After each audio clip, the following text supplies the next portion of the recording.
बिस्मिल्लाहिर्रहमानिर्रहीम। आज की इस वीडियो में हम डिस्कस करेंगे मुल्तान बोर्ड 2022 सेकंड टाइम के MCQs को डिस्कस करेंगे। MCQs नंबर 1 हमारे पास आ रहा है e sin x into cos x dx। तो फिर ये हमारे पास किसके बराबर होगा? तो यहाँ पे इसको हम ऐसे लिख सकते हैं, integration e sin x into cos x into dx। अब हम ये जानते हैं कि e का डेरिवेटिव e होते हैं। अगर आगे फंक्शन का डेरिवेटिव मौजूद हो तो यहाँ पे इसका डेरिवेटिव मौजूद है, तो इसकी इंटीग्रेशन होगी e sin x plus constant c। तो यहाँ पे इसका हमारे पास ऑप्शन होगा D option e sin x। इसके बाद नेक्स्ट MCQs हमारे पास आ रहा है इंटीग्रेशन -1 to 1 x dx। अब इसकी हमारे पास इंटीग्रेशन क्या होगी? तो हम सबसे पहले इसकी इंटीग्रेशन फाइंड करेंगे -1 to 1 x into D x. तो सबसे पहले x की इंटीग्रेशन x² 2 -1 to 1, तो 2 साइड पे ले लें, x को 1 पुट करें, 1 का स्केयर माइनस 1 का स्केयर। तो इसको लिख सकते हैं 1/2 इंटू 1 -1 का स्केयर प्लस 1, और इस माइनस की वजह से माइनस, तो 1 - 1 0 0/2। तो इसका आंसर हमारे पास होगा 0। तो यहाँ पे इसका बी ऑप्शन और यहाँ पे इसका ऑप्शन डी ऑप्शन। इसके बाद नेक्स्ट MCQs हमारे पास आ रहा है integration of sec² x minus tan² x into D x. अब इसका हम कौन सा फार्मूला यूज़ करेंगे? हम ये जानते हैं कि 1 + tan² x बराबर होता है sec² x। अगर हम इसको ऐसे कर लें कि tan² x को इस तरफ लेके आएँ तो ये बनेगा 1 = sec² x minus tan² x। तो इस चीज़ को हम पुट कर सकते हैं 1 के बराबर, और इसको हम लिख सकते हैं integration of 1 into D X, और 1 की integration x plus constant c। तो यहाँ पे इसका फर्स्ट ऑप्शन होगा हमारे पास x plus c। The line ax plus by plus c = 0 is parallel to y axis. अब ये लाइन y के पैरेलल कब होगी? अब देखें, जो भी लाइन होगी, फ़र्ज़ करें ये हम इसका XY कोऑर्डिनेट सिस्टम ले लेते हैं। अब ये जो हमारे पास y के पैरेलल लाइन आ रही है, फ़र्ज़ कर मैं कहता हूँ हमारे पास x = 2 आ रहा है। अगर इसको हम ड्रा करें तो ये लाइन x एक्सिस के परपेंडिकुलर आ रही है और y एक्सिस के पैरेलल आ रही है। अब ये तब पैरेलल होगी जब x की कोई ना कोई वैल्यू होगी, y क्या होगा 0 हम पुट करेंगे। तो ये जो हमारे पास इक्वेशन आ रही है ax + by + c = 0, तो ये लाइन y के तब पैरेलल होगी जब y का कोफिशिएंट 0। अगर हम इसको 0 पुट करें तो ये टर्म कैंसिल, तो ये बनेगा ax + c = 0। तो यहाँ से x = -c/। तो जब हम इसको ड्रा करेंगे तो इसकी जो पॉसिबल शेप बनेगी वो कुछ इस तरह बनेगी, x = -c/a। तो ये जो लाइन होगी y के पैरेलल होगी। अगर फ़र्ज़ करें यहाँ पे जो इसका ऑप्शन होगा b = 0, लेकिन अगर वो फ़र्ज़ करें कहते हैं कि वो x के पैरेलल कब होगी, ये इक्वेशन हमारे पास ax + by + c = 0, ये x के तब पैरेलल होगी जब x का कोफिशिएंट 0 हो, या x के पैरेलल तब होगी जब x कोफिशिएंट 0 हो, या y के परपेंडिकुलर भी बात करें तो फिर भी इसका आंसर यही होगा। अब यहाँ से एक और भी MCQs अक्सर आ जाता है कि ये हमारे पास लीनियर इक्वेशन गिवन है ax + by + c = 0। इस लाइन का स्लोप क्या होगा? m = coefficient of x over coefficient of y। तो इस लाइन का स्लोप हम इस तरह फाइंड करते हैं। अगर वो बात करें इस लाइन के परपेंडिकुलर लाइन का स्लोप क्या होगा, तो फिर इसका साइन भी चेंज करें, रेसिप्रोकल भी लें, तो फिर इस तरह भी MCQs पूछा जा सकते हैं। तो यहाँ पे हमने चूँकि y के पैरेलल फाइंड करने हैं तो y का कोफिशिएंट 0 पुट कर लें, b = 0। Slope of line perpendicular to x = 3। अब उस लाइन का स्लोप बताएं जो कि x = 3 के परपेंडिकुलर हो। अब देखें इसका क्या मतलब है, इसको हम ये रेक्टेंगुलर कोऑर्डिनेट सिस्टम में ये फ़र्ज़ करें 1 2 3। अब ये हमने ड्रा कर ली। अब क्वेश्चन हमारे पास slope of line perpendicular to x = 3। ये x = 3 की लाइन आ रही है अब इसकी जो लाइन होगी वो परपेंडिकुलर कौन सी होगी, ये जो y वाली लाइन आ रही है, ये वाली या जो भी होगी, ये जो x एक्सिस आ रही है, इस x एक्सिस का जो स्लोप होता है वो हमारे पास क्या होते हैं, 0 होते हैं। तो यहाँ पे इसका जो आंसर होगा वो 0 होगा। अगर फ़र्ज़ करें वो कहता है कि slope of line y is equal to 3 perpendicular to y is equal to 3, कि y इज़ इक्वल टू 3 पर के परपेंडिकुलर जो लाइन होगी उसका स्लोप क्या होगा, ये y इज़ इक्वल टू 3। अब इसकी जो परपेंडिकुलर लाइन आ रही है वो तो y एक्सिस आ रही है। अब y एक्सिस का स्लोप क्या होता है, इन्फिनिटी होते हैं, और इसका जो इंक्लिनेशन होते हैं वो 90 होते हैं। तो यहाँ से वो इस तरह भी इसका MCQs पूछा जा सकते हैं। अब चूँकि हमने x इज इक्वल टू 3 के लिए फाइंड करनी है, तो इसके लिए जो परपेंडिकुलर लाइन होगी वो x इट सेल्फ होगी। अगर वो इसका इंक्लिनेशन पूछे तो थीटा इज इक्वल टू 0, अगर वो इसका स्लोप पूछे m इज इक्वल टू 0। तो यहाँ पे कौन सा ऑप्शन होगा, यहाँ पे इसका ऑप्शन होगा 0। The distance of 3,7 from x is equal to 0। मतलब इसका हमने y एक्सिस से, ये बड़े कंसेप्चुअल MCQs आ रहे हैं। अब देखें 3,7 इसका हमने फाइंड करना है डिस्टेंस।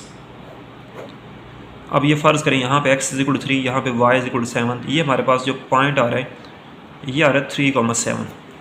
अब वो कहता है x इज इक्वल टू 0, मतलब ये जो y एक्सिस होती है यहाँ पे क्या होता है, x इज इक्वल टू 0 होता है। मतलब हमने इस पॉइंट का डिस्टेंस फाइंड करना है x एक्सिस से। तो देखें इसके दो तरीके, अगर वो x एक्सिस से डिस्टेंस पूछे इस पॉइंट का तो y वाला चूज़ कर लें, अगर y एक्सिस से पूछ रहे तो x वाला चूज़ करना है, और चूज़ हमेशा हम पॉजिटिव करना है। क्यों, क्योंकि डिस्टेंस जो होता है हमारे पास वो हमेशा पॉजिटिव होते हैं। अब हम इसके चलते हैं कंसेप्ट की तरफ। वो कहता है कि इसका x इज इक्वल टू 0 से डिस्टेंस क्या होगा, ये जो लाइन होती है y वाली इस पे x क्या होता है 0। अब देखें ये जो पॉइंट, ये डिस्टेंस आ रहा है, ये वाला डिस्टेंस और ये वाला डिस्टेंस सेम होगा। अब ये डिस्टेंस कितना आ रहा है 3, तो यहाँ पे इसका ऑप्शन होगा 3। तो इसका ऑप्शन होगा हमारे, अगर वो किसी भी पॉइंट का x से डिस्टेंस पूछे, y से पूछे, हमेशा चूज़ पॉजिटिव वाला करना है। तो हमने ये वाला भी इग्नोर कर देना है, ये वाला भी इग्नोर कर देना है। अब या तो ये आंसर आएगा या फिर ये आएगा। अगर x से पूछ रहे तो y वाला चूज़ कर लें, y से पूछ रहे तो x वाला चूज़ कर लें। तो फिर इसका ऑप्शन होगा हमारे पास 3 ऑप्शन होगा। x intercept of x 2x प्लस 3y माइनस 1 is equal to 0। x intercept के लिए y 0 पुट कर लें, तो यहाँ से हमारे पास x होगा 1/2। x is equal to 5 is the solution of, यहाँ पे x को 5 पुट करें, 5 इज़ लेस दैन 0, ये तो फॉल्स आ रही है। 5 + 4 9, 9 इज़ लेस दैन 0, ये भी फॉल्स आ रही है। 2 × 5 10 - 3 7 इज़ लेस दैन 0, ये भी फॉल्स आ रही है। ये भी सोल्यूशन, जो फॉल्स आ रही है वो सोल्यूशन नहीं होगा। अब इसमें पुट करें तो ये 13 इज़ ग्रेटर दैन 0, ये बात बिल्कुल ठीक है। तो इसका सोल्यूशन होगा हमारे पास D option. 2x² + 3y² is an equation of. अब ये जो हमारे पास इक्वेशन होगी ये किसकी इक्वेशन होगी।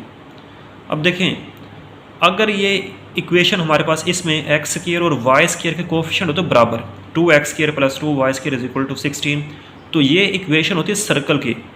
अगर इनके दरमियान साइन होता माइनस वाला तो ये इक्वेशन होती हाइपरबोला की। अब ये जो हमारे पास इक्वेशन आ रही है ये इक्वेशन आ रही है इलिप्स की। अब कैसे, अब मैं इसको लिखता हूँ यहाँ पे 2x² + 3y² is equal to 16। इसको 16 पे डिवाइड करें तो ये बनेगा हमारे पास x²/8 + y² 3y² 16, क्योंकि इसको 2 पे डिवाइड करें तो ये आता है। अब इसको मैं ऐसे लिख सकते हैं x²/8 + y² 16/3 is equal to 1। तो ये इलिप्स की इक्वेशन आ रही है x² + y² b² is equal to 1। तो यहाँ पे इसका हमारे पास ऑप्शन होगा D option ellipse. Length of latus rectum of y² is equal to 4x। Latus rectum की लेंथ क्या होगी।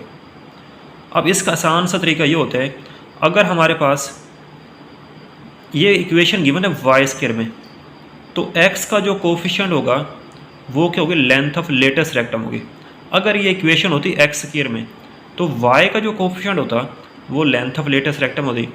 तो ये इक्वेशन गिवन है y² में, x का कोफिशिएंट क्या आ रहा है 4, तो इसकी लेंथ ऑफ लेटेस्ट रेक्टम 4 होगी। अगर ऐसे समझ ना भी आए तो यहाँ से इसको कंपेयर कर लें, y² is equal to 4x को y² is equal to 4ax तो x के बराबर 4a बराबर होगा 4 के a इज़ इक्वल टू 1। तो लेंथ ऑफ लेटेस्ट रेक्टम होती है 4a, तो इसका ऑप्शन होगा 4। तो इस तरह भी इसको हम देख सकते हैं। अब इसके बाद नेक्स्ट MCQs हमारे पास आ रहे हैं।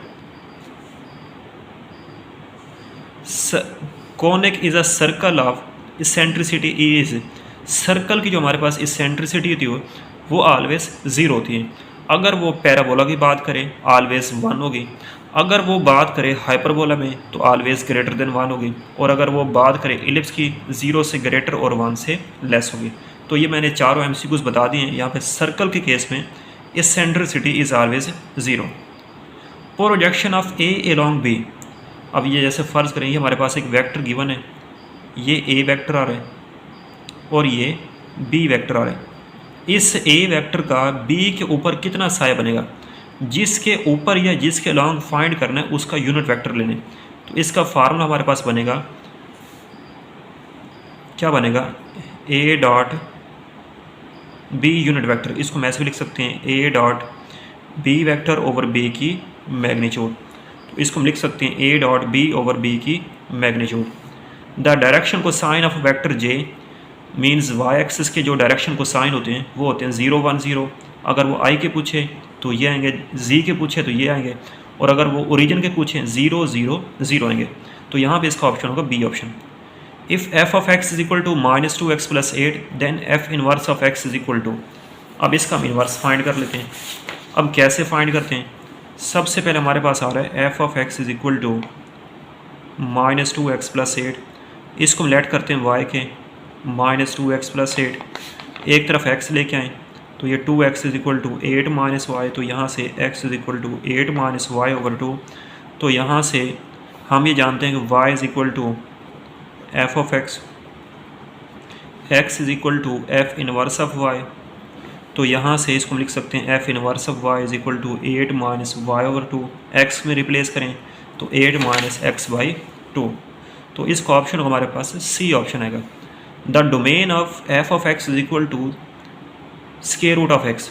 अब स्क्वायर रूट फंक्शन के हम डोमेन कैसे फाइंड करते हैं, इससे जो भी स्क्वायर रूट फंक्शन होगा F of x is equal to square root of X, इसको पुट कर लें ग्रेटर देन और इक्वल टू 0, क्योंकि अगर हम इससे छोटी वैल्यू पुट करें वो तो आयोटा में आएगी। तो इसकी जो डोमेन होगी हमारे पास 0 से इन्फिनिटी होगी। अगर वो रेंज पूछ ले तो रेंज भी यही इसकी होगी।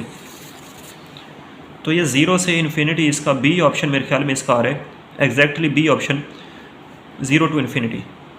नेक्स्ट MCQs आ रहे हैं x² + y² is equal 4 then dy over dx is equal to. तो इसका हम डेरिवेटिव फाइंड करते हैं तो फिर ये हमारे पास बनेगा x² + y² is equal to 4 d over dx into x² plus d over dx into y² is equal to d over dx into 4। तो ये 2x + 2y dy over dx is equal to 0। तो इन दोनों को सबसे पहले इसको इस तरफ लेके आएँ, 2y dy over dx is equal to -2x, 2 से 2 कैंसिल, तो यहाँ से ये डेरिवेटिव बराबर होगा dy over dx is equal to -x over y। तो इसका हमारे पास डी ऑप्शन होगा। If F of x is equal to sine x then f prime of π/2। तो सबसे पहले इसका डेरिवेटिव फाइंड करें, cos x होगा cos π/2 0। तो इसका ऑप्शन होगा हमारे पास है D option. Derivative of ln सीकेंड x, ln के साथ जो कुछ भी हो पहले बटे में लिखें, तो इसको मैं ऐसे लिख सकता हूँ d over dx ln सीकेंड x 1 over सीकेंड x, और फिर सीकेंड का डेरिवेटिव दोबारा फाइंड करें सीकेंड x tan x, तो ये कैंसिल, बाकी इसका ऑप्शन हमारे पास होगा tan x। तो इसका ऑप्शन होगा C. Derivative of cot hyperbolic inverse of x, ये हमेशा याद रखें कि cot hyperbolic inverse of x और tan hyperbolic inverse of x का जो डेरिवेटिव होता है वो होता है 1 ओवर 1 - x²। और इसको हम ऐसे भी लिख सकते हैं -1 ओवर x² -1, किस में, हाइपरबोलिक में। अगर सिंपल टेन इनवर्स x का डेरिवेटिव हो 1 ओवर 1 प्लस x², और अगर कॉट का आ रहे -1 ओवर 1 प्लस x², ये होता है cot tan inverse of x, cot inverse of x। ये इनके फार्मूले होते हैं सेम, किस में, हाइपरबोलिक में, 1 ओवर 1 - x² या माइनस लेने कॉमन तो इसको हम इस तरह भी लिख सकते हैं। इसमें हाइपरबोलिक में दोनों के फार्मूलाज सेम होते हैं। 1/x ln x dx।